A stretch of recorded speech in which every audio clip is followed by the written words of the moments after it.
Welcome dear rockers, कैसे हैं आप सभी। सोच कर देखिए जरा सा, क्या हो अगर एक मामूली सी लगने वाली पुलिस इन्वेस्टिगेशन अचानक से डार्क साइकोलॉजिकल पजल बन जाए, जहां सच और झूठ के बीच का फर्क ही गायब हो जाए। आज हम एक्सप्लेन करने जा रहे हैं 2025 की ऐसी माइंड बेंडिंग सस्पेंस थ्रिलर जिसकी शुरुआत होती है एक काबिल पुलिस ऑफिसर के रहस्यमय तरीके से गायब हो जाने से। और जब इस किडनैपिंग की गुत्थी सुलझाने के लिए एक सीनियर ऑफिसर डिजिटल फुटप्रिंट्स और अजीबोगरीब क्लूज का पीछा करता है, तो उससे पता चलता है कि ये केस सिर्फ एक मिसिंग पर्सन का नहीं बल्कि एक बहुत बड़े और खतरनाक जाल का हिस्सा है। दोस्तों, सच बता रहा हूँ, इस कहानी का आखिरी ट्विस्ट उस इन्वेस्टिगेशन टीम के साथ साथ आपके भी होश उड़ा देगा और आप ये सोचने पर मजबूर हो जाएंगे कि आखिर एंड तक क्या था, क्या सच था, क्या छलावा। तो चलिए बिना किसी देर के डीप डाइव करते हैं इस 2025 की कमाल की मिस्ट्री के बारे में। कहानी की शुरुआत दिव्या नाम की लड़की से होती है जो अपना नया घर देखने आई है, क्योंकि बड़े दिनों के बाद उसे नया घर खरीदने का सपना पूरा होने जा रहा है। लेकिन शायद दोस्तों किस्मत को कुछ और ही मंजूर है, क्योंकि अभी तो खुशियां आई ही थी कि सब मातम में बदल जाता है। क्योंकि हम दिव्या को उसी घर की सीढ़ियों के नीचे गिरते हुए देखते हैं। अब वो खुद से गिरी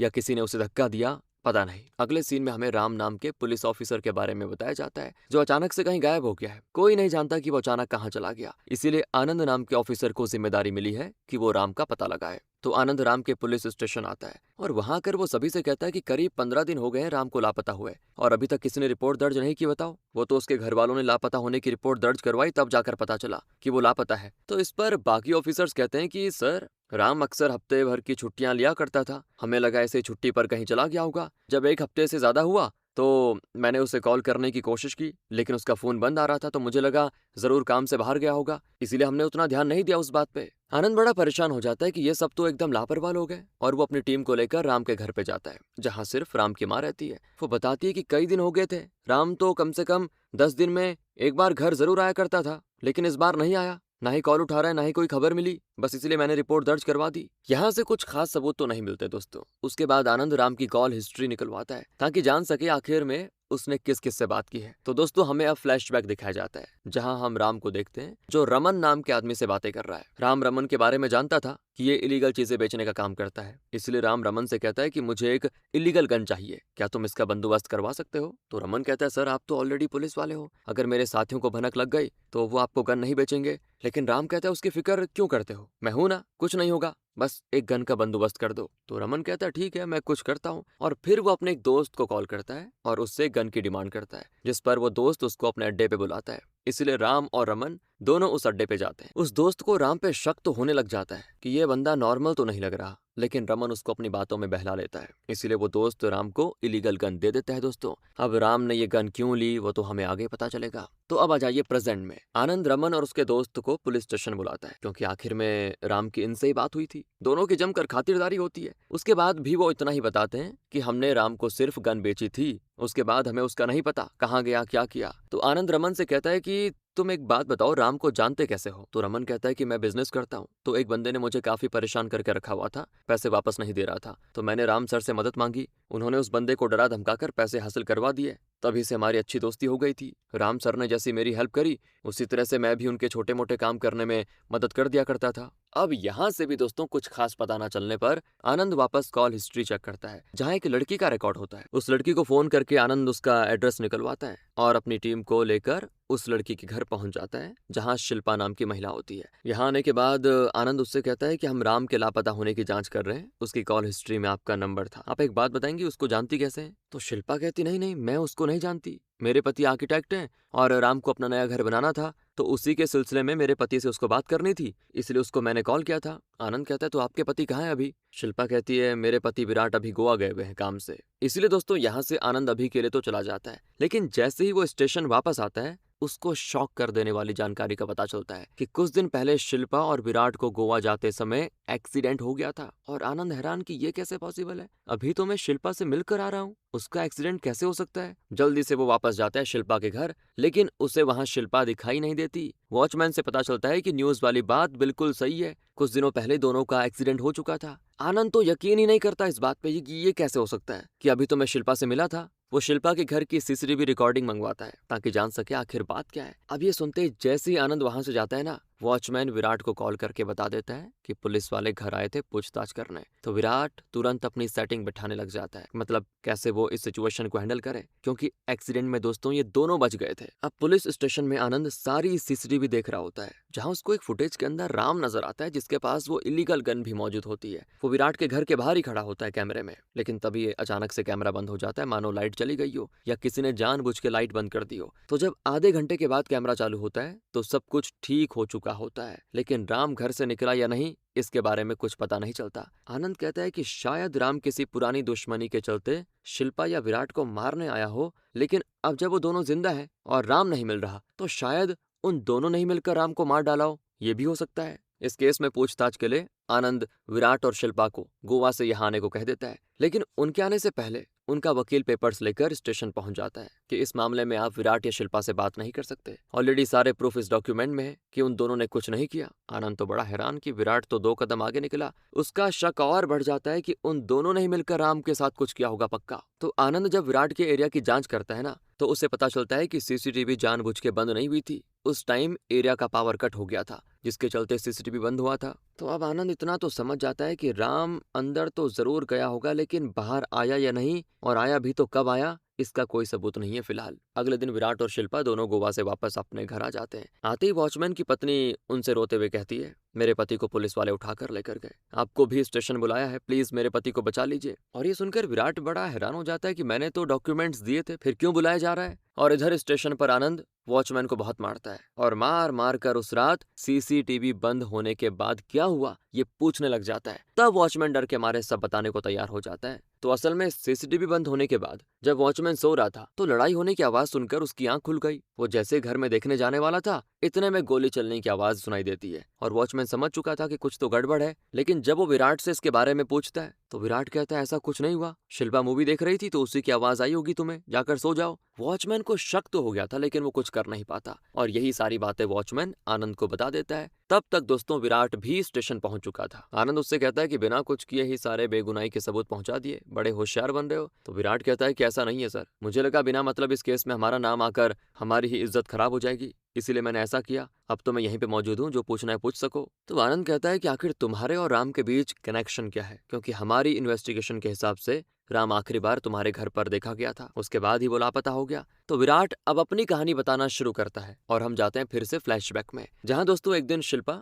विराट को कॉल करके कहती है कि रास्ते में किसी चोर ने मेरे सोने की चेन चुरा ली। तो विराट कहता है कि टेंशन मत लो, पुलिस स्टेशन जाकर उसकी शिकायत कर दो। तो शिल्पा इसके लिए मान जाती है। लेकिन जब काम खत्म करके विराट घर आता है तो उसको वहां पे राम नजर आता है। अब राम को घर में देखकर विराट को अच्छा नहीं लगता। वो कह देता है कि सर, इन्वेस्टिगेशन करनी थी तो आप हमें पुलिस स्टेशन बुला लेते ना, ऐसे मेरी पत्नी के अकेले रहते हुए आप मेरे घर पे नहीं आ सकते। और इस बात को लेकर दोनों में बहस हो जाती है। तो विराट गुस्से में घर से चला जाता है। लेकिन फिर अगले दिन राम वापस कॉल करता है शिल्पा को, तो फोन विराट उठाता है। अब राम विराट से तो बात नहीं करता और शिल्पा को कॉल देने को कहता है। तो जब शिल्पा बात करती है तो राम कहता है कि जैसा हुलिया आपने चोरों का बताया था, हमने वैसे लोगों को पकड़ा हुआ है, तो आप आ जाइए, स्टेशन बात करनी है। लेकिन दोस्तों जिनको राम ने पकड़ा होता है ना, वो असल में चोर नहीं होते। तो विराट समझ जाता है कि राम ने बिना मतलब के शिल्पा को यहाँ बुलाया। उसका गुस्सा शांत हुआ भी नहीं था दोस्तों कि अब डेली अलग अलग बहानों से राम शिल्पा को कॉल करने की कोशिश करता है। इसलिए कई बार राम और विराट के बीच बहस भी हुई थी। तो दोस्तों अब विराट आनंद से कहता है कि सर, हम दोनों के बीच सिर्फ गुस्सा था, इसका मतलब ये नहीं कि मैंने राम के साथ कुछ किया है, हमारी कोई गलती नहीं है और ना ही वो मेरे वॉचमैन की है, इसलिए उसे भी छोड़ दीजिए। आनंद अभी के लिए तो उनको वैसे जाने देता है वहां से, पर सबसे पहले वो शिल्पा की रिपोर्ट चेक करता है कि कब उसने चेन चोरी होने की रिपोर्ट दर्ज कराई थी। तो उसको ऐसी कोई रिपोर्ट मिलती ही नहीं दोस्तों। इसका मतलब राम बिना रिपोर्ट के शिल्पा की मदद कर रहा था चोरों को ढूंढने में, या फिर ये हो सकता है कि शिल्पा और राम का कुछ चल रहा था, इसीलिए वो अक्सर मिलते थे शायद, और इस बात से शायद विराट भी अनजान था। ये सारी बातें एनालिसिस करके आनंद तुरंत अपने बाकी ऑफिसर से कहता है कि जाओ और तुरंत शिल्पा को यहाँ बुलाओ, मुझे उससे जरूरी बात करनी है। इधर विराट शिल्पा से कहता है कि तुम अभी शहर से बाहर चले जाओ, कोर्ट वगैरह का चक्कर मैं संभाल लूंगा, तुम्हें इसकी फिक्र करने की जरूरत नहीं है। तो शिल्पा इसके लिए मान जाती है। ये दोनों एयरपोर्ट जाने के लिए निकलते हैं ताकि विराट शिल्पा को बाहर भेज सके, लेकिन तभी एक ऑफिसर वहां पे आ जाती है जो शिल्पा को ही लेने के लिए आई थी। अब दोनों को ऐसे देखकर वो समझ जाती है कि दोनों पक्का भागने की फिराक में है। विराट कहता है सिर्फ मुझे शहर से बाहर जाने के लिए मना किया गया है, इसलिए मैं शिल्पा को बाहर भेज रहा हूँ।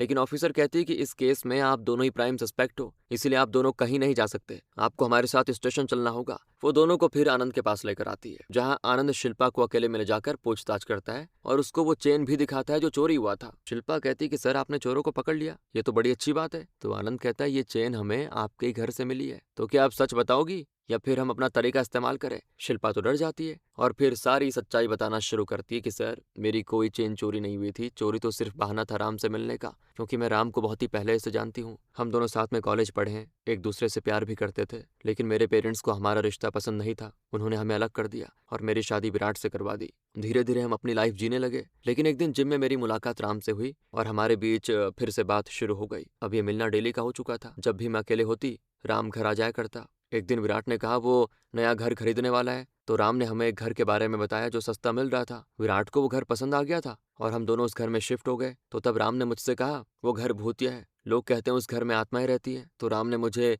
इसी आत्माओं का बहाना लेकर विराट को मारने को कहा और मैं इसके लिए तैयार तो नहीं हुई पहले, पर फिर राम ने खुद को जान से मारने की धमकी दी कि उसे नहीं मारोगी तो मैं खुद मर जाऊंगा। बस इसीलिए मुझे उसकी बात माननी पड़ी। दोस्तों ये बातें सुनने के बाद तो आनंद का दिमाग खराब हो जाता है कि तुम्हारी वजह से ही राम के मन में ये हत्या का ख्याल आया, इन सब की शुरुआत तुम्हारी वजह से हुई। तो अब आनंद विराट को अंदर बुलाता है और अकेले में उससे कहता है कि मुझे तुम ये बताओ कि सब कह रहे हैं कि वो घर भूतिया है, तो क्या तुमने कुछ ऐसा नोटिस किया जिससे कि कभी लगा हो कि घर भूतिया है सच में। तो विराट कहता है कि मैंने नहीं, लेकिन शिल्पा ने ऐसा जरूर कुछ महसूस किया है उस घर में। दोस्तों अब हम देखते हैं एक दिन जब शिल्पा नहा रही होती है ना, तभी अचानक से पानी की जगह खून आ जाता है और वो चिल्लाकर विराट को वहां बुलाती है, लेकिन तब तक तो सब नॉर्मल हो जाता है। इसके बाद एक रात अचानक से शिल्पा को ऐसा लगता है कि कोई तो उसके घर के आसपास घूम रहा है। उसकी परछाई भी उसको नजर आती है, लेकिन देखने पर पता चलता है कि ये तो वॉचमैन था जो नींद में चल रहा था। विराट शिल्पा से कहता है कि तुम बिना मतलब के टेंशन ले रही हो, ऐसा कुछ नहीं है, सब नॉर्मल है, घर बढ़िया है। अब दोस्तों प्रेजेंट में आनंद विराट से कहता है क्या कभी तुम्हें ऐसा लगा कि शिल्पा ने तुम्हारी जान लेने की कोशिश की हो। तो विराट कहता है नहीं नहीं, ऐसा तो नहीं लगा, बल्कि उसने तो कई बार मेरी जान बचाई है। एक दिन जब मैं गार्डन में बैठा हुआ था तभी अचानक एक फ्लावर पॉट मेरे ऊपर गिरने वाला था, लेकिन समय रहते शिल्पा ने मुझे बचा लिया। इसके बाद अगले दिन जब मैं नहाने जा रहा था तो फिर से शिल्पा ने मुझे वार्निंग दी कि उस बाथरूम में मत नहाना, वहां शॉर्ट सर्किट होने वाला है। तो मैंने सच में जैसे देखा तो कुछ मिनट के बाद शॉर्ट सर्किट हो गया था। इस तरह शिल्पा ने कई बार मेरी जान बचाई है। दोस्तों आनंद तो सोच में पड़ जाता है कि एक बार तो शिल्पा विराट को मारने की कोशिश करती है और जब प्लान काम करने वाला होता है तभी उसको बचा भी लेती है। ये बात कुछ हजम नहीं हुई, शिल्पा उसको मारना चाहती है लेकिन बचाती क्यों है फिर। तो वो शिल्पा से ही कहता है कौन सा खेल खेल रही हो तुम, कभी विराट को मारने की प्लानिंग करती हो फिर उसे बचा भी लेती हो। तो यहाँ शिल्पा दोस्तों एक शॉकिंग जानकारी देती है कि मैंने विराट को नहीं बचाया। उस रात जब वो पॉट विराट पे गिरने वाला था मैंने ही वो गिराया था, लेकिन नीचे आकर देखा तो विराट बचा हुआ था। इसके बाद शॉर्ट सर्किट भी मैंने ही करवाया था, लेकिन उससे भी उसे कुछ नहीं हुआ। विराट को बचाने का काम उस घर में रहने वाली आत्मा कर रही है, वो मेरी शक्ल लेकर विराट को बचा रही है। आनंद हैरान कि क्या बकवास कर रही हो, ऐसा कैसे हो सकता है। तो शिल्पा कहती कि राम को भी यकीन नहीं हो रहा था, तो उस रात वो इसी का प्रूफ हासिल करने के लिए घर आया था। अब दोस्तों हम उसी रात का सीन देखते हैं जब राम गन लेकर शिल्पा के घर पर आया था। उस टाइम क्या था ना, विराट घर पे नहीं था, इसीलिए मौके का फायदा उठाकर शिल्पा और राम एक दूसरे के करीब होने की कोशिश करते हैं। लेकिन तभी दरवाजे पर विराट दस्तक देता है और शिल्पा तुरंत उसको छुप जाने को कह देती है, मतलब राम को। तो राम कहती है आज तो मैं इसको नहीं छोड़ूंगा, आज हमारे बीच का ये कांटा खत्म हो जाएगा। तो अब राम कोने में जाकर छुप जाता है और शिल्पा बेहोश होने का नाटक करने लगती है। तो जब विराट शिल्पा को देखने आता है तभी चुपके से राम उसको शूट करने की कोशिश करता है, लेकिन समय रहते वो आत्मा राम के हाथों पे धक्का मार देती है जिससे वो गन जमीन पर गिरती है। दोस्तों अब राम को यहाँ देखकर विराट का दिमाग खराब हो जाता है। दोनों के बीच में हाथापाई होती है जहाँ विराट राम को उसी गन से शूट करके मार देता है। इसके बाद वो शिल्पा के पास आता है ये देखने के लिए वो ठीक है कि नहीं, लेकिन इसी दौरान वॉचमैन दरवाजे पे दस्तक देता है, क्योंकि ये वही टाइम था जब उसने गोली चलने की आवाज सुनी थी और वो गोली विराट ने राम पे चलाई थी। लेकिन उस टाइम विराट उसको बहाना बनाकर वहां से भेज देता है। लेकिन जब वो अंदर आता है ना तो एक हैरान कर देने वाली चीज उसके होश उड़ा देती है, क्योंकि वहां से राम की लाश गायब हो चुकी थी, खून वगैरह सब साफ हो चुका था, पता ही नहीं चला आखिर राम गया तो गया कहाँ। प्रेजेंट में सारी सच्चाई जानने के बाद आनंद का दिमाग हिल जाता है, हैरान बिल्कुल। लेडी ऑफिसर भी कहती है कि उस घर में कुछ तो प्रॉब्लम है, क्योंकि जब हम पहली बार वहां गए थे तो उस टाइम शिल्पा गोवा में थी, लेकिन वो हमें वहां नजर आई। हो सकता है विराट और शिल्पा ने जो कहा वो सच हो। लेकिन दोस्तों आनंद ये बात नहीं मानता, वो कहता है कि मुझे तो ये विराट और शिल्पा की साजिश लग रही है, और अगर मान लो कि वो भूत है तो हम ये मीडिया में साबित कैसे करेंगे।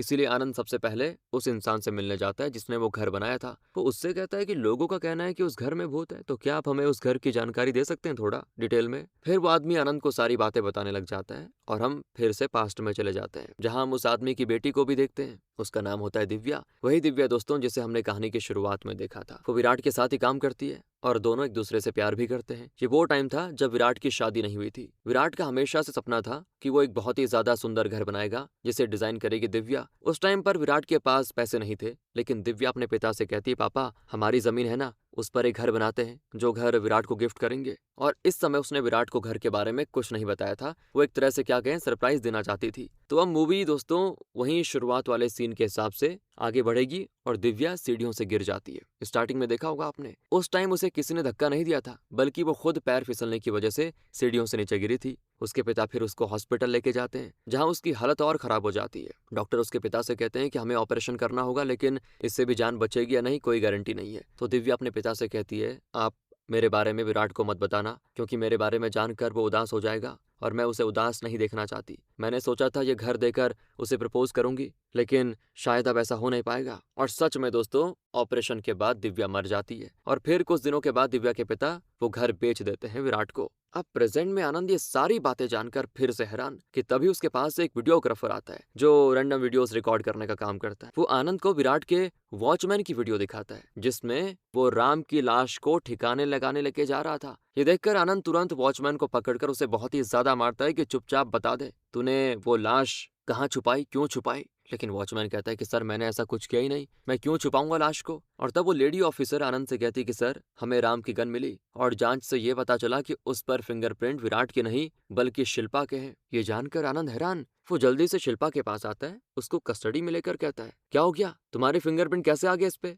देखो अभी भी कोई बहाना कर रही हो तो सच बता दो। तब जाकर रिवील होता है असली सच, जिसे मैं आपको बताने वाला हूँ दोस्तों। तो उस रात हाथापाई के दौरान राम से गन गिरकर शिल्पा के पास चली गई थी और शिल्पा सीधे विराट को शूट करने के लिए उस पे गन तान देती है। लेकिन तब दिव्या की आत्मा शिल्पा को पजेस कर लेती है और वो राम को शूट करके उसे खत्म कर देती है और इस तरह विराट को बचा लेती है। पर जब विराट देखता है ना कि शिल्पा हत्या के आरोप में फंस जाएगी, तो वो खुद पर लेने का सोचता है सारा आरोप। और जब ये सब हो रहा था तब तक दिव्या वॉचमैन को पजेस कर लेती है, जिससे वो राम की लाश को ठिकाने लगाने लेके जाता है। इसीलिए विराट को पता नहीं चला कि लाश गई तो गई कहाँ, और वॉचमैन भी नहीं जानता कि ये सब मैंने किया तो कब किया। दिव्या ने जब देखा कि उसके सपनों के घर में विराट वापस आया तो वो बहुत ही ज्यादा खुश हुई। इसीलिए वो हर बार विराट को बचाने की कोशिश करती रही। विराट को तो यकीन ही नहीं था कि दिव्या की आत्मा यहाँ मौजूद है, तो सबूत दिलाने के लिए आनंद वॉचमैन की वीडियो प्ले करता है, लेकिन वहां वो वीडियो होती नहीं। मतलब कि दिव्या की आत्मा ने वीडियो डिलीट कर दी ताकि बेकसूर वॉचमैन ना फंसेगी तो सिर्फ वो धोखेबाज शिल्पा